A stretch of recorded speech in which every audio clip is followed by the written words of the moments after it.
Muchísimas gracias. Muy buenas tardes para todos. Como ya lo decía nuestro compañero Rafael, el motivo de mi presencia es hablarles un poco sobre el concepto de planeación en la gestión. En primer lugar, agradecer el voto de confianza de la doctora Alma Carmencia y al equipo directivo por representar a la entidad para hablar de un tema tan importante en nuestra labor. Son muchos los mensajes que quisiera transmitirles y que quisiera que se llevaran a casa sobre este tema. Sobre esto pueden haber especializaciones completas y MBA de planeación, pero tenemos contados minutos para reflexionar sobre el asunto. Por eso trataré de concentrarme en algunos aspectos que considero, como dice nuestro objetivo, desde una perspectiva institucional, es decir, desde lo que nos ha pasado en la auditoría, que consideramos conceptualmente importante para transmitir hoy. Solo por reflexionar, Shakespeare ya nos decía hace un poquito de tiempo que el futuro solamente sorprende a aquel que no lo espera. Y Nietzsche después nos dijo que solamente aquel que construye el futuro tiene derecho a juzgar el pasado. Eso nos lleva a pensar que debemos ser protagonistas de pensar el futuro para poder trabajar en función de lograr ese futuro. El contenido de mi disertación va a estar en 4 aspectos. La planeación en un contexto de la gestión pública, que eso no está desarticulado, no es un accesorio. El concepto mismo de planeación, en qué dimensiones se nos presenta y algunos atributos que debe tener la planeación, nos dice la norma, cuando planeamos el control fiscal en el territorio. Primera imagen, alguien mirando al horizonte, algo se propondrá, cada quien de ustedes puede hacer la interpretación. Esa persona que quiere llegar allí evalúa las posibilidades que tiene o el ambiente en el que está para llegar donde se propuso, para determinar qué estrategia es la más adecuada para lograrlo.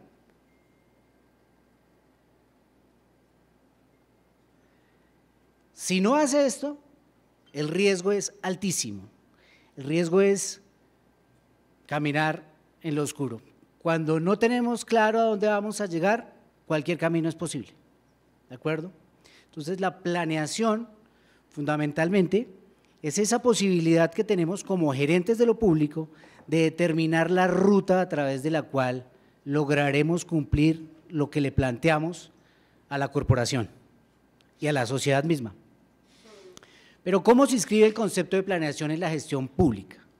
Desde 2017, la Auditoría General de la República tomó la decisión y en esta administración, hablo 2020 para acá, se ha propuesto enfáticamente implementar el modelo integrado de planeación y gestión en la entidad, a pesar de que este modelo aplica exclusivamente, como dice la norma, para el sector ejecutivo.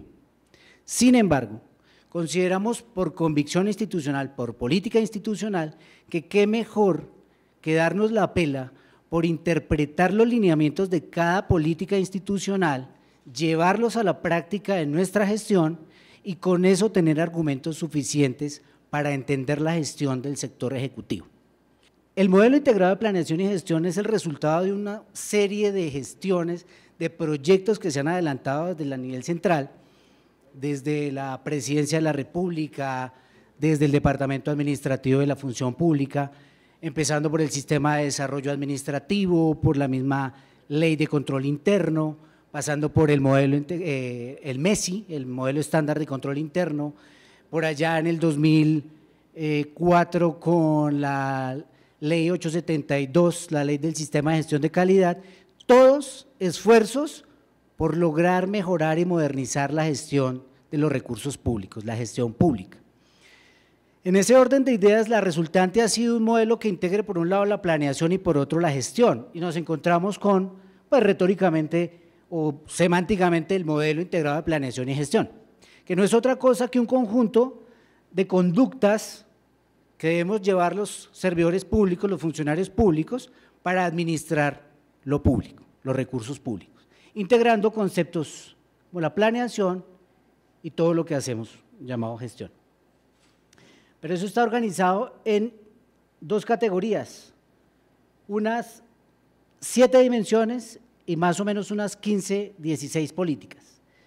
Talento humano, que se desagregan esas 2 políticas que están allí. La dimensión del direccionamiento estratégico y planeación, que se desdobla en 4 políticas, en rojo planeación institucional, de la que estamos hablando, y otras políticas relacionadas, como la integridad, o antes conocida como la ética, en términos de nombre, la gestión presupuestal, la contratación y las compras. La gestión con valores para resultados, que tiene 2 dimensiones fundamentales, una, pensarnos desde la ventanilla hacia adentro, y otra es pensarnos desde la ventanilla hacia afuera, y qué tenemos que hacer en esa perspectiva para mejorar el servicio al ciudadano. Entonces aparecen todas estas políticas. Seguramente esto lo pueden ver reflejado también en procesos al interior de sus instituciones. El fortalecimiento y la simplificación de procesos, la gestión presupuestal, el gobierno de lo digital, la seguridad de lo digital, la defensa jurídica, la mejora normativa y las políticas de servicio al ciudadano, de racionalización de trámites y la participación ciudadana. Por supuesto, la gestión ambiental, que nosotros también, de la cual somos responsables. Y finalmente, otras políticas como, está un poco el internet.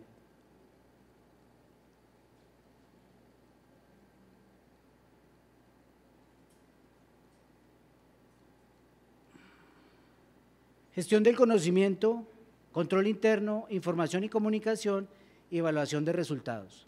Lo que estamos haciendo hoy aquí está enmarcado en la política institucional de la Auditoría General de la República denominada gestión del conocimiento y la innovación, porque consideramos que traer estos temas y compartirlos con ustedes, así sea por un breve espacio,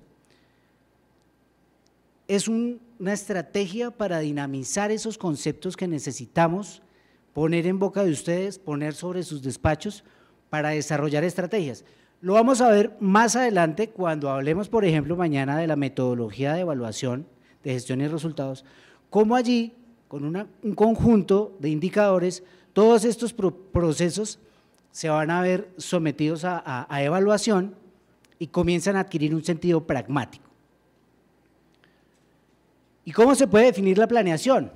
Hay múltiples términos, como un proceso, como una capacidad individual a nivel del lóbulo frontal, como una capacidad organizacional, como una función de un área en particular, como un requisito para cumplir una norma en particular, pero desde el punto de vista normativo, teniendo en cuenta por ahí la ley 152 de 1994 que nos habla de los planes nacionales de desarrollo, y lo que está planteado en el manual operativo del modelo integrado de planeación y gestión, desde el punto de vista del propósito y el fin de la planeación, es una herramienta que nos ayuda a definir, como lo decía, la ruta estratégica que va a guiar la gestión de ustedes en los próximos 4 años.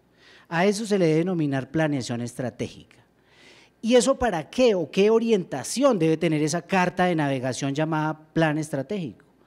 La garantía de los derechos y la satisfacción de las necesidades, así como la solución de los problemas de la sociedad en el territorio que ustedes ocupan, con la materialización de productos, la entrega de servicios que fortalezcan la confianza y la legitimidad de la institucionalidad.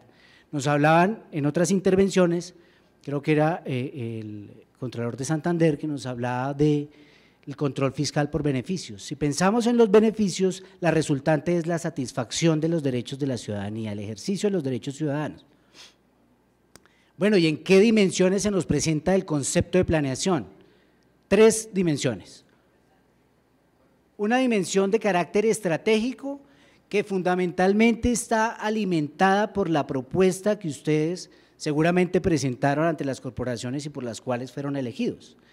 Unas propuestas, unos proyectos para llevar a cabo esa Contraloría que administran más allá del lugar en donde la encuentran hoy. A eso es a lo que denominamos la propuesta programática, insumo clave para que eso se convierta luego en un plan estratégico que oriente a la Contraloría. Pero esa dimensión estratégica hay que desagregarla en una dimensión un poco más concreta, que es la dimensión operativa, y luego una dimensión más concreta aún, de la cual nos hablaba el doctor Ezequiel, que es la dimensión presupuestaria. En la dimensión estratégica hablamos o respondemos preguntas de hacia dónde queremos que vaya nuestra institución. En la dimensión operativa, bueno, si queremos que vaya hacia allá, pues ¿qué tenemos que hacer? ¿Con quién lo vamos a hacer? ¿Cuánto de eso debemos hacer y para cuándo lo debemos hacer? Y en términos presupuestarios, pues ya es evidente que es eso cuánto cuesta. Es importante esta parte de la exposición sobre la multiplicidad de principios que orientan la planeación del desarrollo. Y cuando hablo de la planeación del desarrollo también me refiero a la planeación estratégica institucional, porque hablamos del desarrollo de las instituciones.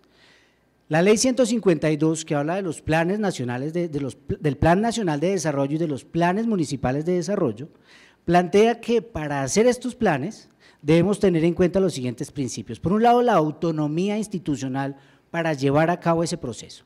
Por otra parte, la ordenación de las competencias en el territorio para garantizar que haya coordinación interinstitucional y que lo que se plantee en las instituciones sea armónico. Asimismo, que haya consistencia entre lo que se plantea el administrador público y lo que se plantea desde el punto de vista del marco el marco de gasto de mediano plazo, es decir, que eso sea viable financieramente. Claro, la idea en el plan estratégico es soñar, pero soñar con los pies en la tierra, es decir, con el presupuesto definido. Por otra parte, hay principios como los de prioridad en el gasto público social, es decir, que la inversión que hagamos en la institución le demos prioridad a la intervención en la ciudadanía. Esto es fundamental para el sector ejecutivo, pero vamos a ver este principio de prioridad del gasto público social, cómo se articula con lo que nos dice la Ley 1474.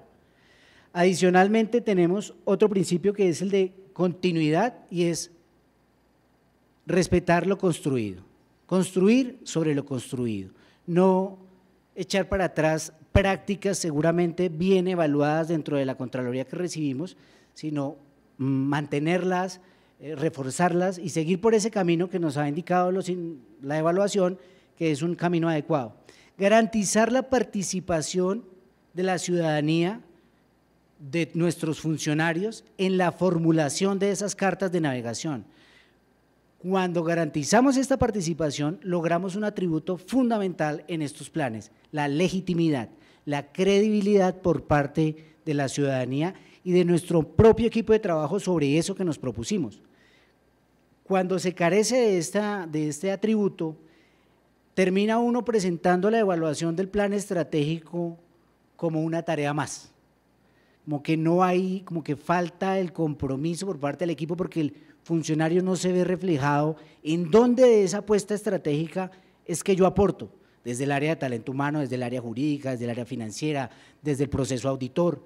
Entonces, si la gente participa en su formulación, a la fija que hay mucho más compromiso. Sustentabilidad ambiental, desarrollo armónico de las regiones, que la planeación se haga a través de una metodología estructurada, que se garantice la eficiencia en el manejo de los recursos para este proceso, que los planteamientos, así como con la consistencia, sean viables en el periodo que ahora tenemos, que es una oportunidad valiosísima para ustedes como gerentes, pasar de tener 2 años para llevar a cabo un plan estratégico a tener 4, como decía la doctora Alma Carmenza al inicio, es una gran oportunidad para apostarle a proyectos de gran calado, a proyectos que podamos llevar a cabo en 4 años. Y finalmente, la coherencia. Debe haber ahí coherencia entre lo que están planteando los gobernantes del territorio y coherencia entre lo que las instituciones se plantean para generar desarrollo institucional. Por eso tan importante el tema de los principios que nos relata la norma, la Ley 152. En esta diapositiva vemos la inclusión o la estructura lógica de lo general a lo particular, pero en el sector ejecutivo. En el sector ejecutivo, hablemos de ministerios, por ejemplo, debe haber un plan estratégico para cada sector. Listo, no nos aplica en la Contraloría. ¿Por qué? Porque hacemos parte de un sector llamado organismos de control, pero que como tal no tiene una cabeza que jerarquice a las otras entidades como sí pasa en el Ejecutivo. pero ¿cómo lo podríamos utilizar nosotros como Contraloría Territorial? ¿Cómo podríamos tener en cuenta ese plan estratégico del sector? Creo que hay un insumo valioso para pensar nuestra plataforma estratégica y es qué está pensando la Contraloría General de la República, y eso lo podemos encontrar en el plan estratégico de dicha institución. O qué está pensando en términos estratégicos la Auditoría General de la República, y eso lo podemos por supuesto encontrar en el plan estratégico, en las páginas web, eso por norma tiene que estar publicado. Pero podemos ir más allá. En el caso de la auditoría, cuando fuimos a formular este plan estratégico, le echamos un vistazo al plan estratégico de la INTOSAI. ¿Qué está pensando la INTOSAI en este momento? ¿O qué pensó cuando lo formuló y hacia dónde se dirige? ¿Por qué? Porque como vamos a ver ahorita, son insumos claves que lo ubican a uno, y dicho en otros términos más coloquiales, como que le dicen a uno dónde debe pararse, dónde está parado uno cuando habla de control fiscal, bien sea en términos de sector o en términos internacionales o en términos de territorio. Por ejemplo, aquí es clave el plan de desarrollo municipal. Es clave para pensar cuál debería ser entonces la orientación estratégica de la institución. Entonces, a partir de eso es que yo comienzo a pensar el plan estratégico institucional. Y de allí que pasemos a lo concreto, y es bajar esas grandes apuestas a objetivos institucionales, a objetivos de proceso, a metas en particular y a apuestas en cada uno de nuestros procesos y de nuestras áreas. Bueno, ¿y cómo se desarrolla esa dimensión estratégica que nos lleva a contar con un plan estratégico? Un ciclo. Arranquemos por acá. Debemos establecer el contexto estratégico, que era lo que me refería ahorita cuando hablábamos de echarle un vistazo a ese plan estratégico de estos organismos internacionales, echarle un vistazo a lo que piensa la Contraloría General de la República en términos de su planeación estratégica. Y eso nos ayuda a responder, bueno, ¿cómo está el ambiente en el que nos movemos? Ese ambiente es en lo tecnológico. ¿Será que a la Contraloría Territorial le afecta que exista en este momento la DIARI, que se esté llevando a cabo o se ponga en práctica la plataforma Océano, o que la Auditoría General de la República esté desarrollando un proyecto de analítica de datos? ¿Será que eso puede favorecernos? Debemos tenerlo en cuenta. Son elementos que están allí en el ambiente que nos deberían llamar la atención. Otra de las preguntas que nos ayuda a responder este ejercicio de levantar el contexto estratégico es ¿con qué hay que tener cuidado? ¿Qué puede amenazar a la entidad? ¿Cómo irá avanzando ese proyecto de eliminación? De hecho, no sé si esté en camino, simplemente lo recuerdo que va un proyecto de eliminación de las Contralorías Territoriales. Eso no depende de nosotros, está en el ambiente y ayuda a establecer el contexto estratégico. Si lo tenemos monitoreado, pues hombre, eso seguramente va a servir de insumo para plantear objetivos institucionales. Tercero, otra pregunta que se me ocurre que nos ayuda a responder el contexto estratégico: ¿qué debemos aprovechar que haya en este momento que estamos formulando el plan estratégico para potenciar el desarrollo institucional? Con esa información también podemos mirarnos hacia adentro como institución. Recuerden, aquí es fundamental la participación de nuestros funcionarios y funcionarias. Y podemos pensarnos e identificar en qué áreas somos fuertes. ¿Será que tenemos buenas prácticas en el ejercicio auditor? ¿Será que tenemos buenas prácticas en el manejo de las bases de datos, en la administración de nuestro talento humano? Bueno, en fin, los procesos nos orientan para aplicar estas preguntas. Pero también tenemos que preguntarnos en qué estamos fallando, qué podemos mejorar. Igual, las prácticas del proceso auditor, de los procesos de responsabilidad fiscal, en el proceso de participación ciudadana, bueno, en fin. Y de ahí podemos también definir si estamos fallando en eso, ¿qué deberíamos hacer para mejorarlo? Si estamos siendo acertados en determinada práctica, ¿cómo garantizamos que se mantenga dicha práctica? Y fíjense que con con las respuestas a estas preguntas, un análisis hacia afuera y un análisis hacia adentro, podemos, con lo que le planteamos a la corporación, con nuestras propuestas programáticas, definir unos objetivos de gran calado, unos objetivos ambiciosos de 4 años. A eso es lo que llamamos en la auditoría objetivos institucionales. De pronto, al consultar planes estratégicos de otras entidades no encuentren este término. Pueden encontrar apuestas estratégicas, áreas estratégicas de desarrollo, pero lo que debemos tener en cuenta es que son los objetivos más ambiciosos. Y estos objetivos posteriormente los vamos a tener que desdoblar en unos objetivos más puntuales. Hagan de cuenta un proceso de investigación, un objetivo general que se desdobla en varios objetivos específicos. En la auditoría los hemos denominado objetivos estratégicos. En el caso de la auditoría, el plan de desarrollo, el plan estratégico actual, le apostó a 4 elementos fundamentales. El tema de la reforma y lo que hay que hacer para garantizar que la reforma al control fiscal en lo que le compete a la auditoría se lleve a cabo, y ahí podemos tener un objetivo estratégico muy importante, y es cumplir el decreto 403 a través de esa función que es la función de evaluación. Otro objetivo es apostarle a aprovechar la tecnología disponible y modernizar el aparato tecnológico de la institución, porque sabemos que en la apuesta tecnológica está el desarrollo tanto del proceso auditor como el proceso de responsabilidad fiscal. Ahí tenemos también un objetivo estratégico clave, que es lograr una rendición de cuenta en línea, lograr también que los procesos de carácter fiscal se lleven en línea, entonces eso necesita desarrollo tecnológico. La tercera apuesta tiene que ver con la investigación científica y la participación ciudadana. ¿Por qué? Porque se desprenden de nuestra propia misión, lograr que la ciudadanía cada vez fortalezca sus competencias en control social y eso beneficie al control fiscal. Y por ahí, pues tenemos una apuesta fundamental que yo creo que varias de las personas que nos acompañan han participado del proceso de certificación que se está llevando a cabo en conjunto con la Contraloría General, certificación en auditoría y control fiscal. Ese es un objetivo estratégico que hace parte de la tercera apuesta institucional y una última apuesta fuerte que era implementar el MIPG en la entidad. Ya como hemos definido los objetivos estratégicos, auditoría tiene 4 aquí y estos son 14. Y a estos se les debe asignar liderazgo. Se debe identificar qué equipo debe llevar la batuta para llevar a cabo cada una de estas estrategias, en qué proceso se circunscriben estas apuestas y asimismo asignar ese liderazgo, empoderar a esos líderes para lograr la materialización.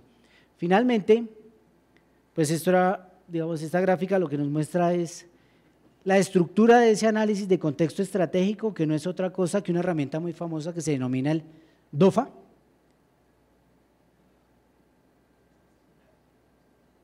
¿Y cómo podemos llevar a cabo la dimensión operativa?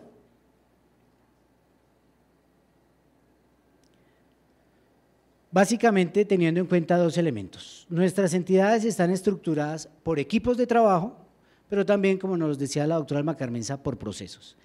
Esta información es clave, la interpretación gráfica de nuestra entidad a partir de un organigrama y de un mapa de procesos nos ayuda a hacer esquemas mentales que organicen esa apuesta programática que ustedes diseñaron y la puedan materializar en un plan estratégico.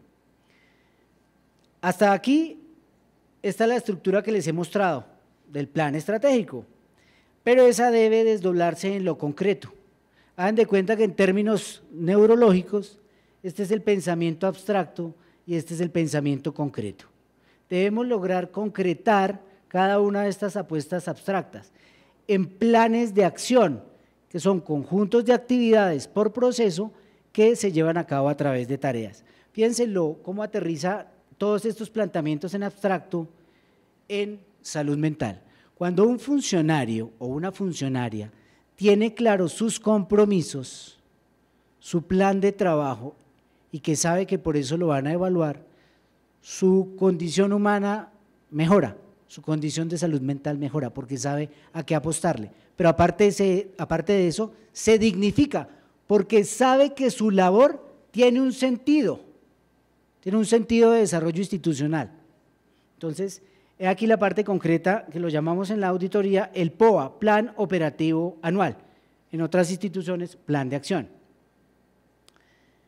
Esta es la estructura de nuestra herramienta, de lo general a lo particular, y nos va diciendo qué es lo que vamos a hacer, quién lo va a hacer, cómo sabe ese funcionario, bien sea el gerente o bien sea el operativo, cómo saber qué se hizo, eso se llama indicador.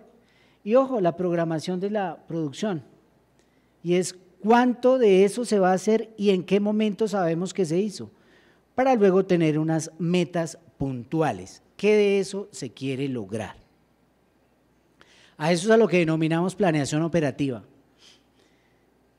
Este es el cuarto y último punto que tiene que ver con, ojo, tengamos en cuenta otro insumo para nuestra plataforma estratégica, que es la Ley 1474 de 2011, si no estoy mal, es el artículo 76, que nos dice que los objetivos institucionales y estratégicos en esta norma los podemos denominar proyectos referentes a la misionalidad, que deben ser tenidos en cuenta por los organismos de control fiscal territorial. ¿A cuáles me refiero? 5. 1. Reconocimiento de la ciudadanía como principal destinataria de la gestión fiscal y punto de partida y llegada del ejercicio de control fiscal. ¿Se acuerdan por allá de otra diapositiva en la que les mostraba los principios de la planeación, en donde hablábamos de la prioridad en el gasto social? Bueno, pues aquí está su par, en términos de la Ley 1474. Otra cosa u otro insumo que tenemos que tener en cuenta, esto es como una especie de requisitos que debe cumplir nuestro plan estratégico.